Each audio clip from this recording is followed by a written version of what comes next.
fonctionnel. Salut à toi et bienvenue dans cette nouvelle histoire. Aujourd'hui, on plonge dans une aventure un peu étrange, pleine d'émotions contradictoires et de situations compliquées. Laisse-moi te présenter Ethan, Lily et Jake. 3 jeunes, 3 vies croisées et surtout un triangle amoureux qui va tourner au vinaigre. Allez, installe-toi bien, prends un café ou un thé et laisse-moi te raconter leur histoire. Ethan, c'est le mec sympa, celui que tout le monde aime bien. Toujours le mot pour rire, un peu maladroit, mais dans le genre attachant. Lily, elle, c'est une fille douce, rêvée par beaucoup, mais souvent incomprise. Elle est un peu dans son monde, avec un sourire qui pourrait éclairer une pièce. Et puis, il y a Jake. Jake, c'est l'ami de la famille, le voisin, celui qui a grandi à 2 pas d'eux. Il est charmant, sûr de lui, mais il a un truc dans le regard, tu vois, comme s'il cachait un secret. Tout a commencé un été.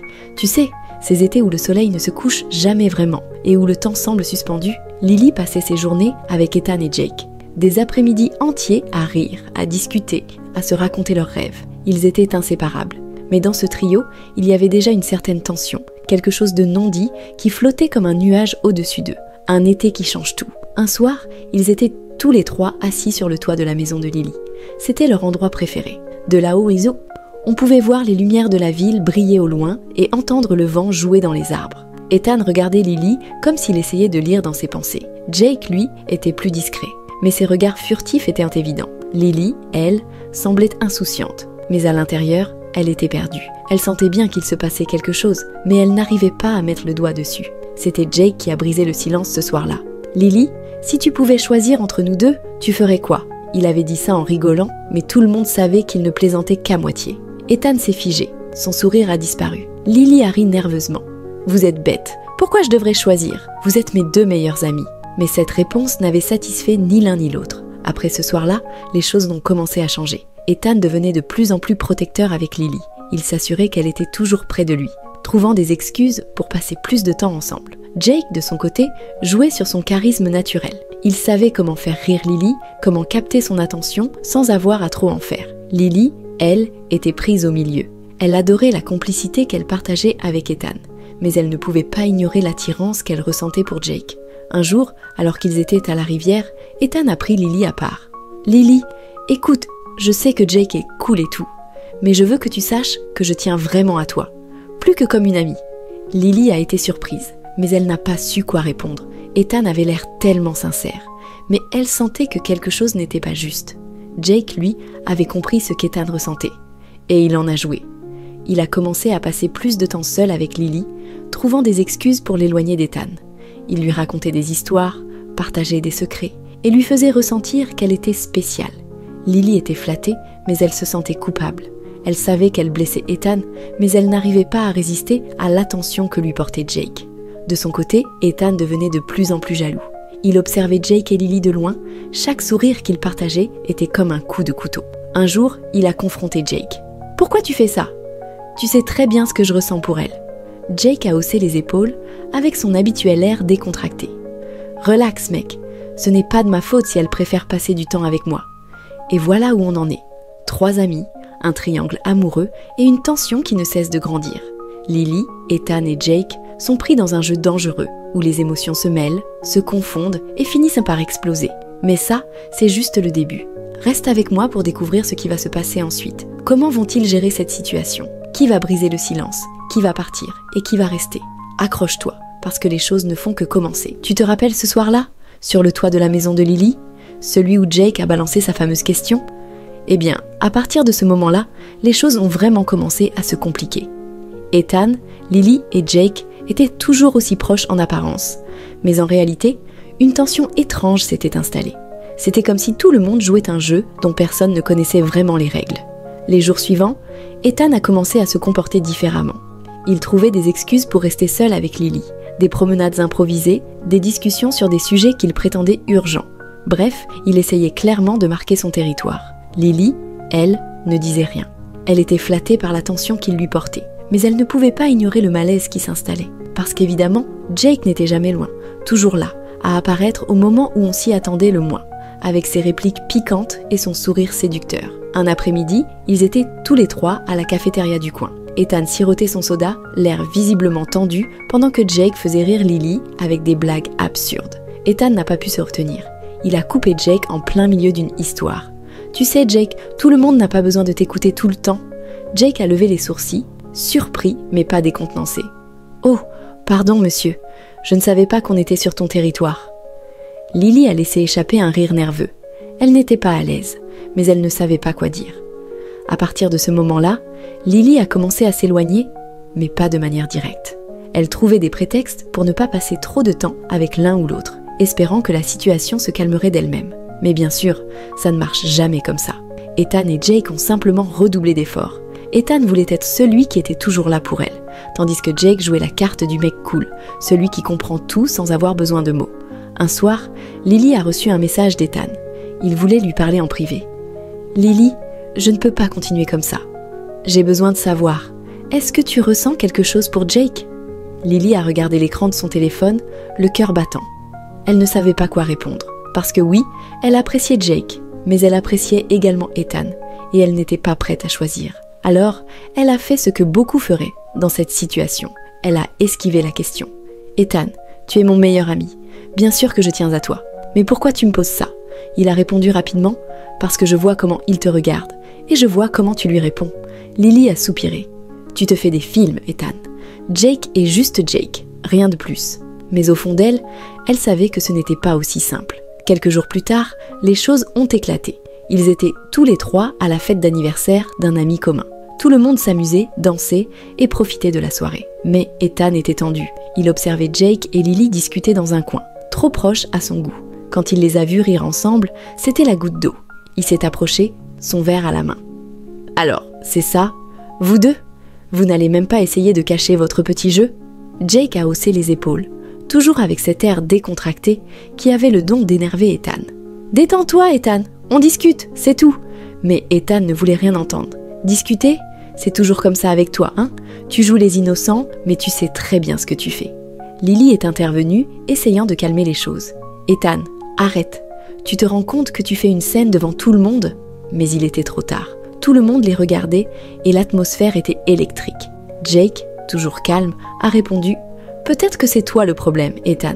Peut-être que si tu laissais Lily respirer un peu, elle aurait envie de passer plus de temps avec toi. » Ethan a vu rouge. Il a attrapé Jake par le col et il a fallu que plusieurs amis interviennent pour les séparer.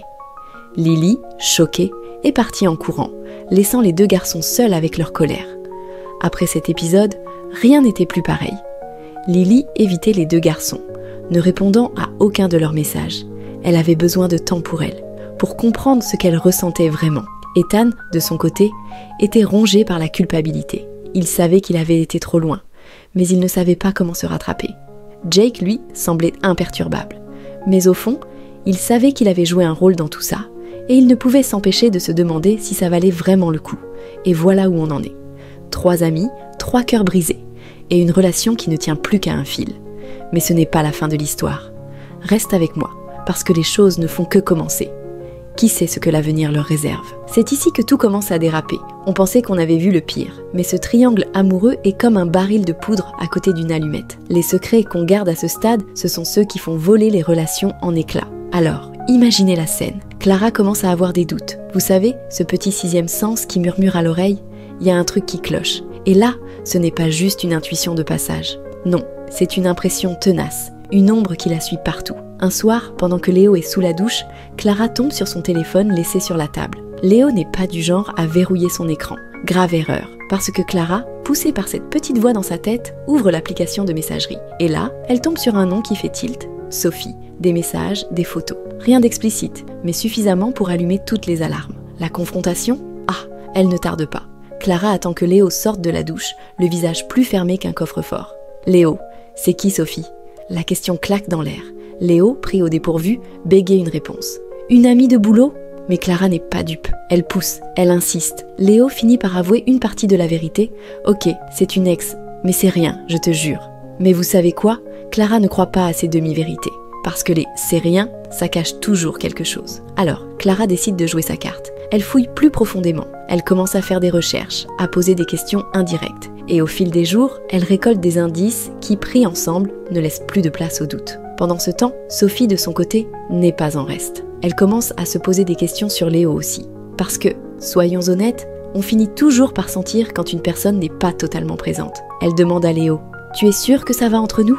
Léo, incapable de jongler avec deux relations, perd pied petit à petit. Il ment à l'une, il ment à l'autre. Et les mensonges, ça finit toujours par être une bombe à retardement. Puis arrive le moment charnière. Clara décide de confronter Sophie. Elle la contacte directement via un faux prétexte. Une rencontre dans un café. Sophie accepte, pensant qu'il s'agit d'un rendez-vous professionnel ou quelque chose du genre. Mais quand elle voit Clara, tout s'éclaire dans son esprit. Les deux femmes parlent et rapidement, tout sort au grand jour. Les dates, les messages, les rendez-vous secrets. Tout. Quand Léo l'apprend, c'est la panique totale. Il essaie de calmer le jeu. Mais c'est comme jeter de l'huile sur le feu. Clara et Sophie se tournent contre lui. Chacune se sent trahie, manipulée. Et Léo, au lieu de choisir, essaie encore de les rattraper toutes les deux. Une stratégie qui, soyons honnêtes, ne fonctionne jamais. Ce scénario est crucial parce qu'il montre que dans un triangle amoureux malsain, les masques finissent toujours par tomber. Les secrets ne peuvent pas rester enfouis, et les conséquences sont souvent bien pires que prévues. Et vous savez ce qui est ironique ? Léo pensait qu'il pouvait tout gérer, mais il a sous-estimé la force de la vérité. La suite, elle est encore plus explosive.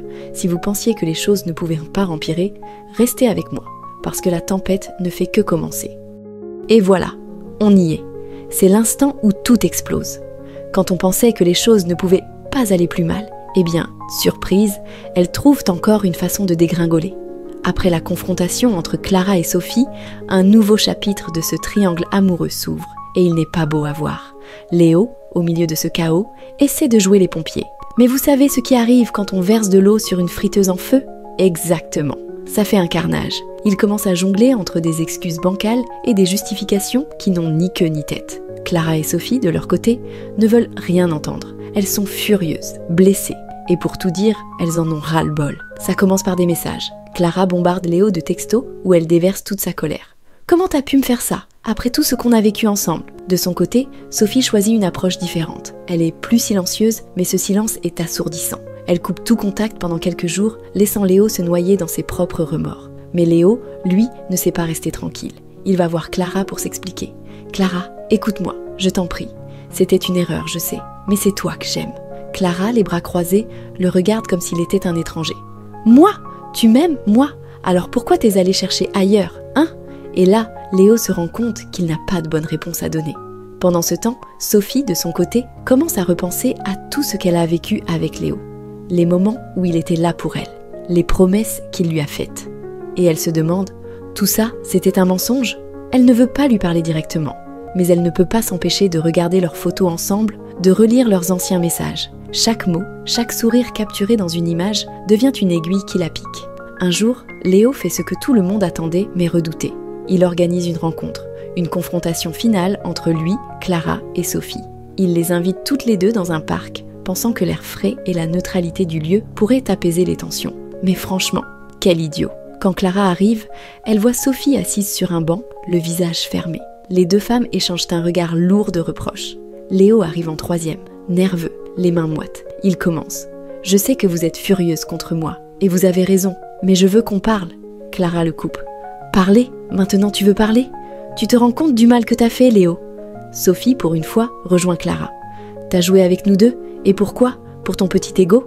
Léo tente de se justifier. « Je savais pas quoi faire, j'étais perdue. » Mais ces mots tombent à plat. Clara et Sophie, bien que blessées, trouvent un terrain d'entente.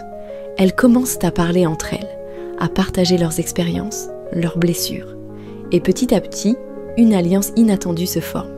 Elles réalisent qu'elles ont été manipulées par le même homme et qu'il est temps de tourner la page. Léo, voyant cela, panique. « Attendez, vous allez pas juste me laisser tomber, si ?» Clara le regarde droit dans les yeux. « Tu l'as bien cherché, Léo. On mérite mieux que ça. » Sophie hoche la tête et ensemble, elles quittent le parc, laissant Léo seul avec ses regrets. Ce scénario montre à quel point les émotions peuvent être explosives dans un triangle amoureux. Mais il met aussi en lumière une chose importante. Même dans la douleur, il y a une force incroyable à trouver dans la solidarité. Clara et Sophie, bien qu'éprouvées, trouvent un moyen de reprendre le contrôle de leur vie, laissant Léo face aux conséquences de ses actes. Et vous savez quoi ? Ce n'est pas encore la fin. La suite réserve encore des surprises. Accrochez-vous, parce que le dernier acte est sur le point de débuter. Après la tempête vient toujours le calme. Enfin, c'est ce qu'on espère. Mais pour Léo, Clara et Sophie, ce calme ressemble plutôt à un champ de bataille après la guerre. Chacun essaie de reconstruire, mais les cicatrices sont bien là. Pour Léo, les jours qui suivent, la confrontation sont lourds, très lourds. Il est seul, et cette solitude, il la ressent dans chaque recoin de son appartement. Fini les messages de Clara ou les appels de Sophie. Son téléphone est silencieux, et ce silence lui pèse. Il commence à se remettre en question, à analyser tout ce qui l'a conduit à cette situation. Comment j'ai pu tout foirer comme ça ? Se demande-t-il en boucle. Un soir, il décide d'écrire une lettre à chacune d'elles. Oui, une vraie lettre, pas un texto. Il se dit que c'est peut-être le moyen de s'exprimer sans interruption, sans colère. Il y met tout son cœur, explique ses peurs, ses erreurs, et surtout, il s'excuse sincèrement. Mais au fond, il sait que ces lettres ne répareront rien. Elles sont juste pour lui, pour tourner une page. De leur côté, Clara et Sophie vivent aussi une transformation. Leur amitié naissante, forgée dans la douleur, devient une vraie force. Elles se soutiennent mutuellement, se parlent sans filtre. Clara, qui avait toujours peur de montrer ses faiblesses, apprend à se confier. Sophie, de son côté, commence à retrouver confiance en elle. À force de discussions, elles se rendent compte qu'elles méritent mieux que ce que Léo leur a offert. Un jour, elles décident de faire quelque chose qu'elles n'auraient jamais imaginé avant. Partir en voyage ensemble. Oui, un vrai voyage, loin de tout ce drame. Elles réservent un petit week-end dans une ville au bord de la mer, histoire de respirer, de se retrouver. Et vous savez quoi ? Ce voyage leur fait un bien fou. Entre les promenades sur la plage, les fous rires au restaurant et les longues discussions sous les étoiles, elles réapprennent à vivre. Pour Léo, c'est un coup dur de les voir partir ensemble. Il tombe sur une photo qu'elles ont postée sur les réseaux sociaux, souriante, rayonnante. Mais au lieu de ressentir de la jalousie, il ressent quelque chose de nouveau, de l'admiration. Il comprend que leur bonheur ne dépend plus de lui. Et ça, c'est une leçon qu'il devait apprendre. Clara, après ce voyage, décide de se lancer dans un projet qui lui tient à cœur. Ouvrir sa propre boutique de bijoux. C'est un rêve qu'elle avait mis de côté, mais maintenant, elle se sent prête. Sophie, de son côté, reprend ses études pour devenir psychologue. Elle veut aider d'autres personnes à traverser des épreuves comme celle qu'elle vient de vivre. Et Léo ? Eh bien, Léo décide de changer aussi. Il commence une thérapie, d'abord à contre-cœur, mais rapidement, il comprend que c'est nécessaire. Il découvre des choses sur lui-même, sur ses peurs, sur ses failles. Ce n'est pas un chemin facile, mais c'est un début. Il ne cherche pas à reconquérir Clara ou Sophie. Non, il cherche à devenir quelqu'un de meilleur, pour lui-même. Et vous, qu'en pensez-vous ? Cette histoire vous a touché ? Si oui, n'oubliez pas de partager vos pensées dans les commentaires. Merci d'être resté avec nous jusqu'à la fin. Prenez soin de vous et à très vite pour une nouvelle histoire.